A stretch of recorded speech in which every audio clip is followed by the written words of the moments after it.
Исәнмесез. Дөнья булгач төрле хәл була. Румыниянең Девеселу шәһәрендә мэр итеп үлгән кешене сайлаганнар.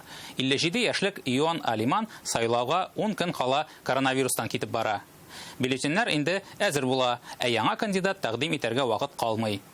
Шәһәр халкының күпчелеге тавышларын мәрхүм Алиман өчен бирә, һәм ул сайлауда җиңеп чыга.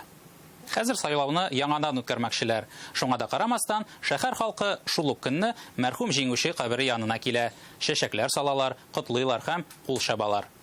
Исәннәрнең кадерен, үлгәннәрнең каберен бел дигән сүз бар татарда. Бу очракта үлгәннең каберен дә белгәннәр, кадерен дә.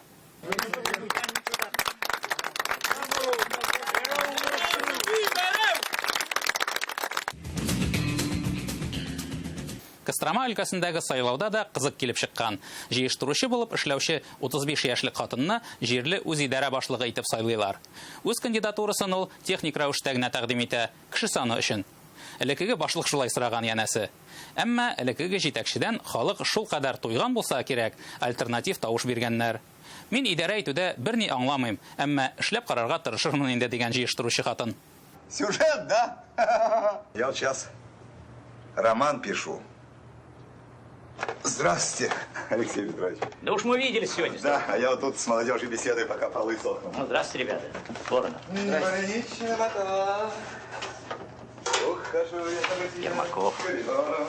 Каждая кухарка способна управлять государством, дип язган имеш Ленин. Дөрес ул башкачарак язган инде. Сәясәттә тарихлар һәр вакыт кабатлана. Моны сезгә теләсә кайсы политолог әйтер. Менә бу юлы да ниндидер дежавю хисе бар. Ленин бабай торып басыр да, верной дорогой идете, товарищи, дип әйтер сыман. Кто был ничем, тот станет всем. ТЧК. Сахалинда укытучы дәрескә балта белән килгән. Юра исемле малай сирата сүзендә басымны дөрес ясамагач, балтасын чыгарып күрсәткән. Басымны дөрес ясамаган өчен. Хәреф хатасы җибәрсә нәрсә булыр иде, уйларга да куркыныч. Учительница в пятницу принесла топор на урок литературного чтения. Когда Юра прочитал неправильное слово вместо «сирота» «сирота», она его достала. Пожалуйста, дети все испугались, сделали вот так. Менә шундый таләпчән укытучылар белем бирә Сахалинда. Без моңарчы Чиләбе өлкәсен иң кырыс төбәк дип уйлыйдык. Юк икән. Безгә дә кирәк мондый укытучы. Тик балаларны укытырга түгел, мәктәптәге элмә такталарны татарчага тәрҗемә итүчеләрне бераз акылга утыртырга иде. Менә карагыз, педагог, укытучы, служебное помещение, хезмәткәрләр бүлмәсе һәм татар теленә мөнәсәбәтнең иң югары ноктасы. Татар теле һәм әдәбияты кабинеты.